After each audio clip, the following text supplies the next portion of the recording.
बचन बाबूजी महाराज भाग चौथा, सिलसिला बच्चन नंबर 58। फ्री विल यानी तदबीर और प्री डेस्टिनेशन तकदीर का नमूना रोटेशन और एवोल्यूशन है, यानी अपने आपे के गिर्द घूमना और अपनी कार्रवाई के लिए ताकत हासिल करने के वास्ते अपने विशेष के गिर्द परिक्रमा करना।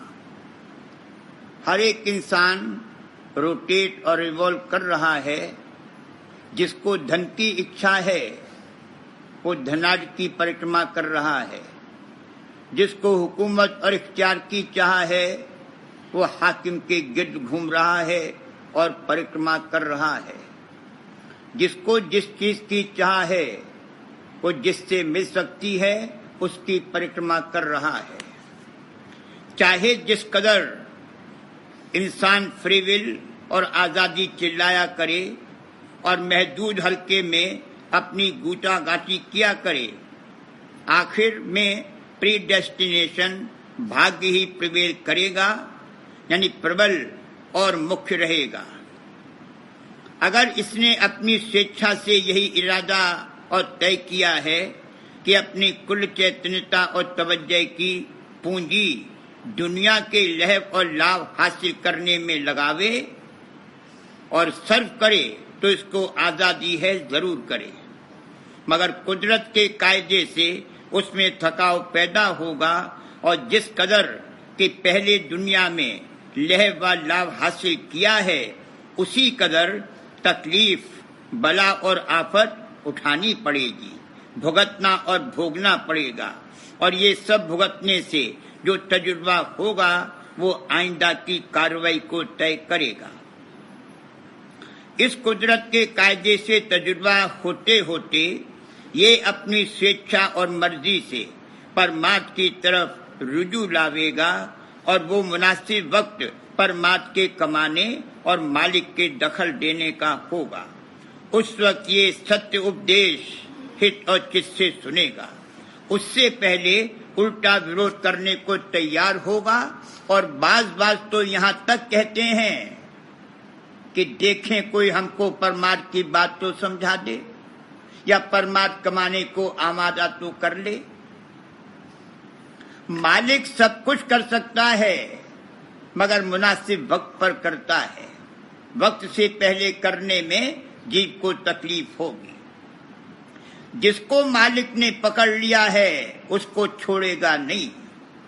अगर इरादा करेगा और उस तरफ रुजू लावेगा तो सहूलियत से होगा, वरना मालिक कराएगा तो जरूर मगर उसमें तकलीफ और दिक्कत होगी। फ्री विल यानी स्वेच्छा के हल्के में फ्री विल का इस्तेमाल करना पड़ेगा। अगर नहीं जागी है या कम जागी है तो उसको जगाना पड़ेगा। यानी जैसे हर एक इंसान को अपनी अपनी कार्रवाई की आजादी हासिल है और अपने इरादे और मर्जी से दुनिया में रुजू होता है और दुनिया कमाता है, वैसे ही परमात्मा के काम को अपने लिए सबसे जरूरी और अपने हक में ऐन फायदेमंद समझकर परमात्मा कमाने का इरादा करेगा तो मालिक भी मदद देगा और बड़ी सहूलियत होगी। अगर इरादा नहीं करेगा तो मालिक कराएगा मगर उसमें तकलीफ होगी। इसका ये मतलब नहीं है कि मालिक इसको तकलीफ देगा, बल्कि इसके कर्म ऐसे हैं कि बिना तकलीफ उठाए उनसे छुटकारा नहीं हो सकता। अंतःकरण के घाट पर इंसान को जो बुद्धि प्राप्त है वो सेंसरशिप, रोक टोक का काम करती है। कार्रवाई करने के लिए प्रेरणा इसके परे मनाकाश से आती है। मनाकाश को सबकॉन्शियस माइंड भी कहते हैं, जो इम्पल्स तहरीक भेजता है। अंतःकरण के घाट की बुद्धि की रोक टोक होती है। उसके बाद बाहर में कार्रवाई की जाती है। इस घाट पर यह जागृत अवस्था में कार्रवाई करता है। कॉस्मिक कंडीशन होश में है मगर मनाकाश और उसके परे इसकी चैतन्यता बेसिलसिले और बेतरतीब हालत में पड़ी हुई है। जागृत अवस्था से जब जरा अंदर में खिंचता है और बेहोश होने लगता है या स्वप्न अवस्था में जाता है, तब बेसिलसिले और बेतरतीब ऊटपटांग कार्रवाई नमूद में आती है, क्योंकि मनाकाश से जो तहरीक आती है उस पर रोक टोक करने वाली बुद्धि गायब हो जाती है। इसलिए अगर अंतःकरण के घाट के परे की बुद्धि नहीं जगाई गई है तो बाहर के व्यवहार और बर्ताव के लिए, चाहे यहाँ के हिसाब से वह दुरुस्त ही हो, उसकी कोई कदर परमात्मा के लिहाज से नहीं की जा सकती, क्योंकि हर कार्रवाई के लिए चाह मनाकाश में उठती है और जैसा कि ऊपर कहा गया है वहीं से प्रेरणा और तहरीक आती है और वहाँ सब अचेत, बेसिलसिले और बेतरतीब हालत में पड़ा हुआ है। चोर अपने को बाहर में बड़ा ईमानदार जाहिर करता है, मगर अंदर में चोरी और बेईमानी से भरा हुआ है। कामी पुरुष बाहर में बड़ा नेक चलन बनता है, मगर अंदर में काम भरा हुआ है। उसके अंदर में काम की धार उठ रही है, मगर बुद्धि की सेंसरशिप रोक टोक से बाहर में अपने को नेक चलन जाहिर करता है। अंतःकरण का घाट आर्जी है, यहाँ की बुद्धि और उसकी रोक टोक आर्जी है। जब यहाँ से हटेगा वो जाती रहेगी और अनाप शनाप कार्रवाई करने लगेगा। यहाँ की बुद्धि को बहुत जगाया जा सकता है और जिन्होंने जगाया है उनकी दुनिया में बड़ी तारीफ और कदर है। दुनिया उनको पूछती है। यहाँ के हिसाब से ये ठीक है, मगर ये ख्याल करना कि वो परमार्थ कर रहे हैं गलत है। परमार्थ से उनका कुछ मतलब नहीं है, बल्कि जिस कदर यहाँ की बुद्धि को जगाया है और विद्या प्राप्त की है, उसी कदर वो एक मानी में परमार्थ से दूर जा पड़े हैं। पहले मनाकाश में कोई चाह उठती है, फिर वहां से वैसी ही इम्पल्स यानी प्रेरणा और ताकत आती है जो बाहर में कर्म कराती है, जिससे चैतन्यता क्षीण होती है। चैतन्यता क्षीण होने से नीचे मन और माया में उतार होता है।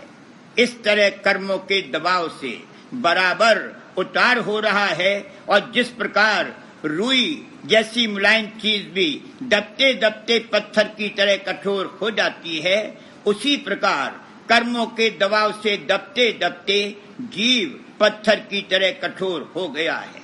परमात्मा की गुंजाइश ही नहीं रही है।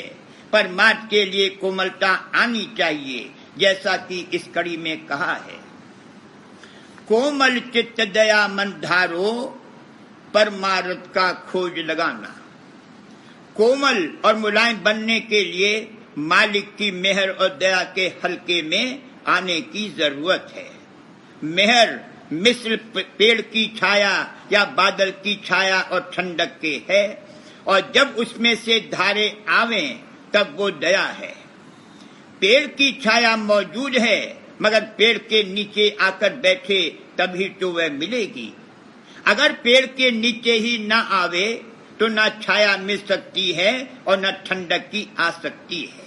कहने का मतलब ये है कि सत्संग में आवे तो मेहर के साए और ठंडक से पोस पोस कर मुलायम और कोमल बनाया जावे, और फिर वो युक्ति बतलाई जावे जिससे दया प्राप्त हो और परमार्थ बने। वो युक्ति ये है कि जिस घाट पर बैठकर जागृत अवस्था में कार्रवाई की जाती है, उसके परे के घाट की बुद्धि जो अंतःकरण के घाट की बुद्धि से किसी कदर निर्मल है, जगाई जावे। फिर और उससे ऊपर की बुद्धि जगाई जावे, और तब और उससे ऊपर की निर्मल बुद्धि जगाई जावे। इस तरह पिंड के नाके पर पहुंचकर सच्ची महात्मा गति प्राप्त होगी। फिर ब्रह्मांड के सब घाटों को जगाया जावेगा। इस तरह होते होते निर्मल चैतन्य देश में पहुंचकर पूर्ण चैतन्यता खुलकर और ज्ञानमय होकर शांत व संतुष्ट होकर परम आनंद और परम प्रेम की अवस्था प्राप्त होगी। ऊपर के घाट की बुद्धि बड़ी प्रकाशवान है, उसकी प्रेरणा और इम्पल्स यानी तहरीक से जो कार्रवाई की जाएगी वो निर्दोष होगी।